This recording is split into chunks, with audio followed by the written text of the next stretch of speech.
माहेश्वरी साड़ियों का इतिहास लगभग 250 वर्ष पुराना है। होलकर राजवंश की शासक देवी अहिल्याबाई होलकर ने महेश्वर में सन 1767 में इस कुटीर उद्योग की स्थापना की थी। और अहिल्याबाई ने सूरत, हैदराबाद, मांडू और भारत के अन्य शहरों से बुनकर परिवारों को यहाँ लाकर बसाया था। उन्हें घर और व्यापार की सुविधाएं दी। यहाँ पहले केवल सूती साड़ियां ही बनाई जाती थी, लेकिन बाद में उच्च गुणवत्ता वाली सिल्क साड़ियां भी बनाई जाने लगी। यहाँ पर गर्भ रेशमी साड़ियों को एक अनूठी तकनीक से तैयार किया जाता था, जिसमें रेशम और कपास को एक साथ बुनकर एक हल्का और आरामदायक कपड़ा बनाया जाता था। गर्भ रेशमी यानी उच्च गुणवत्ता वाला रेशम, जिसमें रेशम के कीड़ों की एक विशेष नस्ल के कोकून से उन्हें प्राप्त किया गया था। और गर्म रेशमी साड़ियों को माहेश्वरी साड़ियों के इतिहास में महत्वपूर्ण भूमिका निभाई है ये रेशमी साड़ियों ने।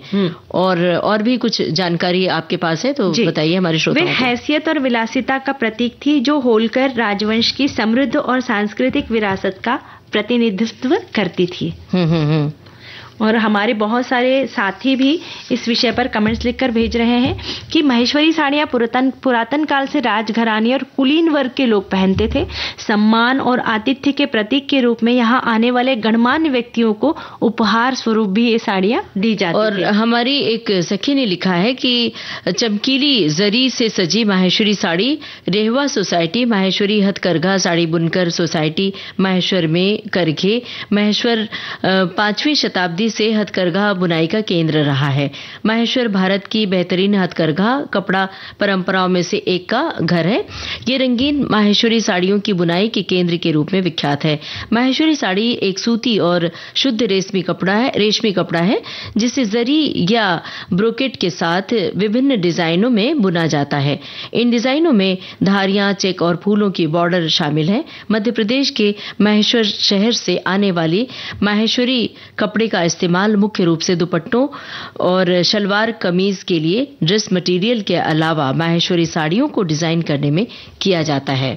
एक हमारी सखी ये कहती है कि असली माहेश्वरी साड़ी रेशम और कपास के मिश्रण से बुनी जाती है, जिससे इसे एक अलग बनावट मिलती है जो हल्की और चमकदार दोनों होती है। कपड़ा आमतौर पर छूने में मुलायम होता है, जिसमें साड़ी में बुने गए रेशम के धागों से एक हल्की चमक आ जाती है। और अब हमारी बातों के साथ गीतों की बुनावट भी जरूरी है।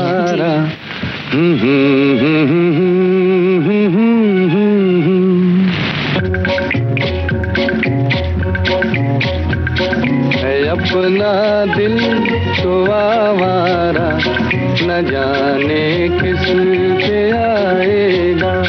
है अपना दिल तो आवारा, न जाने किस पे आएगा।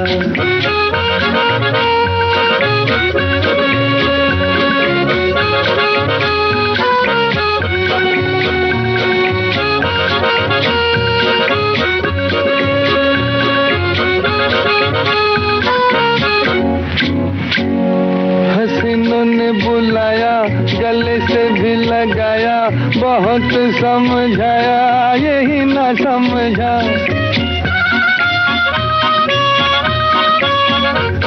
हसीनों ने बुलाया, गले से भी लगाया, बहुत समझाया यही ना समझा। बहुत भोला है बेचारा, न जाने किस पे आएगा। है अपना दिल तो आवारा, न जाने किस पे आएगा।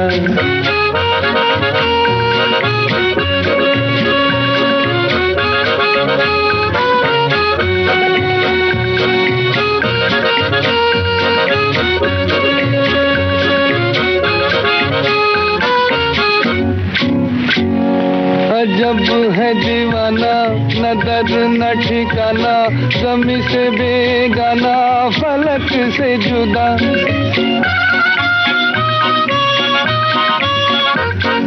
जब है दीवाना, न दर्द न ठिकाना, ज़मीं से बेगाना, फलक से जुदा। ये एक टूटा हुआ तारा, न जाने किस पे आएगा। है अपना दिल तो आवारा, न जाने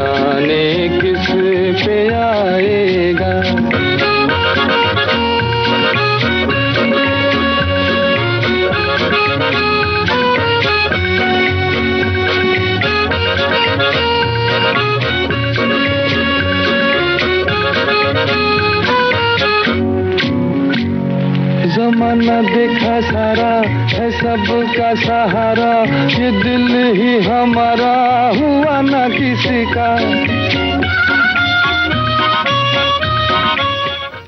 हमारे एक साथी लिखते हैं कि साड़ी की मुझे इतनी समझ नहीं है, पत्नी को दुकान पर ले जाना है और हाँ में हाँ मिलाकर साड़ी की पेमेंट कराने तक का ही मेरा कर्तव्य है, जिसका मैं हमेशा से पालन करता आया हूँ। महेश्वर इंदौर से थोड़ी दूर पर है। 2 साल पहले हम अपने समधी के परिवार के साथ घूमने गए थे। वहीं हमने बुनकरों को साड़ी तैयार करते हुए देखा था, उनकी कार्यशैली को समझने का प्रयास किया था। पत्नी से भी कहा था लेने के लिए, पर उन्होंने इतनी बहुत सारी पड़ी है कहकर मना कर दिया। वाह वाह वाह, बहुत लकी है आप कि आपकी पत्नी जी ने कह दिया कि नहीं बहुत सारी पड़ी है, नहीं तो सामने से अगर कोई दे तो ले ही लेती है महिलाएं। महेश्वरी साड़ी एक पारंपरिक भारतीय साड़ी है जो मध्य प्रदेश के महेश्वर शहर में बनाई जाती है। ये साड़ी अपने अनोखे डिजाइन और रंगों और बनावट के लिए प्रसिद्ध है। इसकी विशेषता इन्होंने लिखकर भेजी कि अनोखा डिजाइन होता है, इसके बहुत सारे पैटर्न और डिजाइन होते हैं। रंगों की बहार, महेश्वरी साड़ी में विभिन्न रंगों का उपयोग किया जाता है जो इसे आकर्षक और चमकदार बनाते हैं। बनावट, महेश्वरी साड़ी की बनावट बहुत ही अनोखी है जिसमें जरी और रेशम के धागों का उपयोग किया जाता है। महेश्वरी साड़ी एक पारंपरिक भारतीय साड़ी जो मध्य प्रदेश की संस्कृति और परंपरा का हिस्सा है। साथ में लिखते हैं कि इसका सांस्कृतिक महत्व भी है, पारंपरिक पोशाक भी है और महिलाओं की पसंद भी है। महिलाओं को ये साड़ी बहुत पसंद आती है और विशेष अवसरों पर ये साड़ी पहनी जाती है और सही आभूषणों के साथ अगर पहने तो वो उसमें 4 चांद लग जाते हैं। महेश्वरी साड़ी को सही आभूषणों के साथ पहने, जैसे कि जरी के आभूषण, हार और बाजूबंद, सही हेयर स्टाइल के साथ पहने। इन्होंने ये भी लिखा है कि महेश्वरी साड़ी को सही हेयर स्टाइल के साथ पहने, जैसे कि बन, जूड़ा या खुले बाल रखकर पहने तो ज्यादा अच्छा लगेगा। और एक श्रोता ने लिखा है कि हमारी एक सखी है, असली माहेश्वरी साड़ी रेशम और कपास के मिश्रण से बुनी जाती है जिससे अलग बनावट मिलती है। कपड़ा आमतौर पर छूने में मुलायम होता है जिसमें साड़ी में बुने हुए रेशम के धागों से एक हल्की चमक आ जाती है। और आपको याद होगा सोनाली जी कि जब हम छोटे थे तो बड़ी दीदी घर में या चाची या फिर भाभी लेके जाती थी दुकानों पर और साथ में साड़ी के फॉल की मैचिंग करवाती थी। घंटों लगता था और मैचिंग नहीं होती थी, हम लोग थक जाते थे, पैर दुखने लगते थे और वो लोग नहीं इसमें थोड़ा रंग हल्का है, थोड़ा गाढ़ा वाला रंग दिखाओ, और दुकानदार गाढ़ा दिखाता था। अब ये ज्यादा हो गया, अब इससे और हल्का।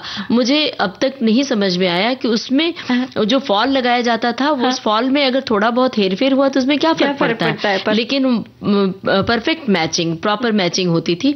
और ये जो साड़ी और फॉल की मैचिंग है इससे बहुत ज्यादा ऊब भी होती थी, कई बार झुंझलाहट भी होती थी, लेकिन वो परफेक्ट कभी नहीं होता था। कुछ बात इसी तरह की बात है इस गाने में, सुन लेते हैं। आर राजकुमार फिल्म का गाना है।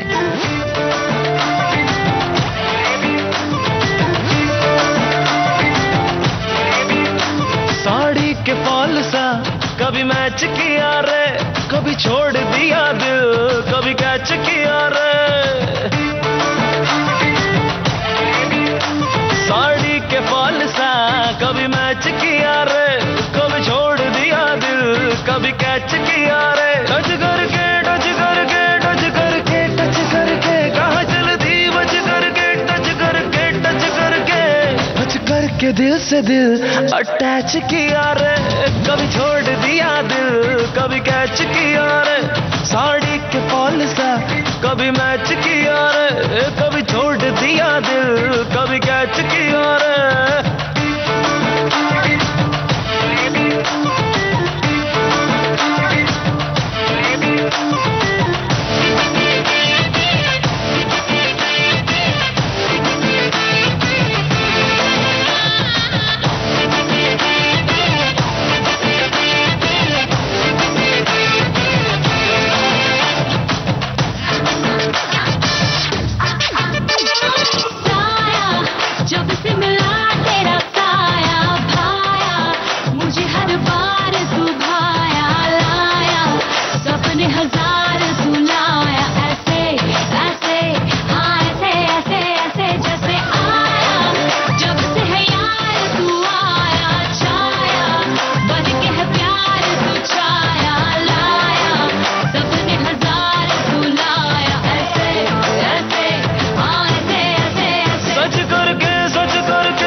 क्यों स्क्रैच किया रे, कभी छोड़ दिया दिल, कभी कैच किया रे, साड़ी के फॉल सा कभी मैच किया रे, कभी छोड़ दिया दिल, कभी कैच किया रे।